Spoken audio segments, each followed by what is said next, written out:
Hello बच्चों, ज्ञानदीप में आपका स्वागत है।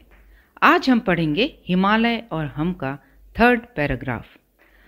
हर संध्या को इसकी छाया सागर से लंबी होती है, हर सुबह वही फिर गंगा की चादर सी लंबी होती है। इसकी छाया में रंग गहरा है, देश हरा प्रदेश हरा, हर मौसम है संदेश भरा। इसका पदतल छूने वाला वेदों की गाथा गाता है, गिरिराज हिमालय से भारत का कुछ ऐसा ही नाता है।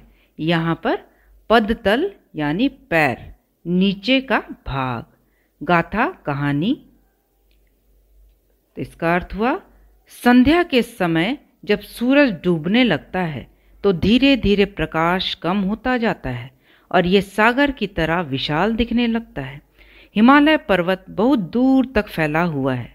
सुबह जब सूरज की किरण इसमें पड़ती है तो ये गंगा की तरह लंबी हो जाती है, यानी इसकी लंबाई बहुत ज़्यादा है।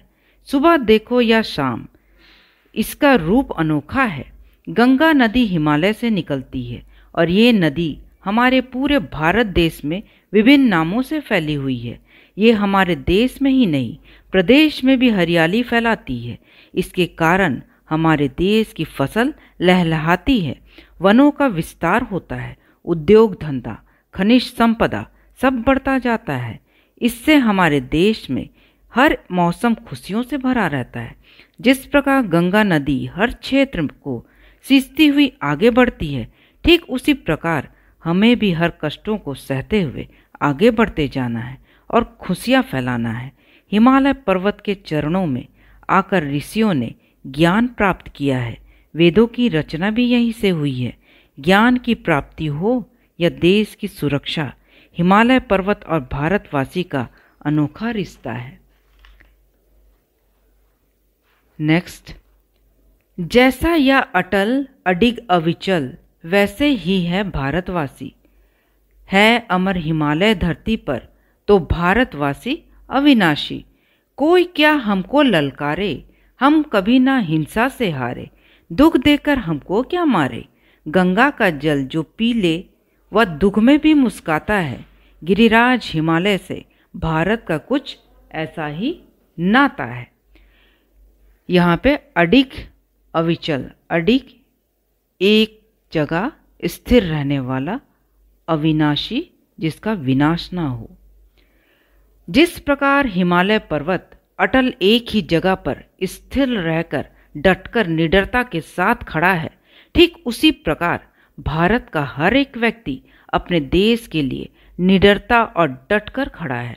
जिस प्रकार हिमालय पर्वत हर मुसीबतों का सामना करते हुए हमारी रक्षा करता है, ठीक उसी प्रकार हमारे देश का हर एक सैनिक निडरता के साथ डटकर हर मुसीबतों को सहता हुआ हमारे देश की रक्षा करता है। कोई भी शत्रु हमको क्या ललकारे, हम कभी लड़ाई झगड़ा हिंसा से पीछे नहीं हटते, हार नहीं मानते।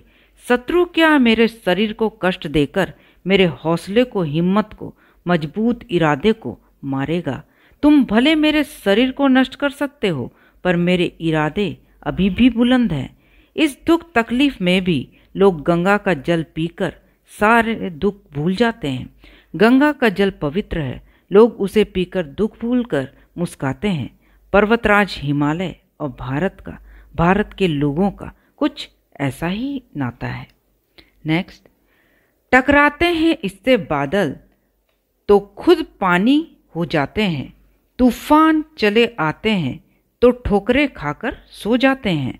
जब जब जनता को विपदा दी तब तब निकले लाखों गांधी, तलवारों सी टूटी आंधी।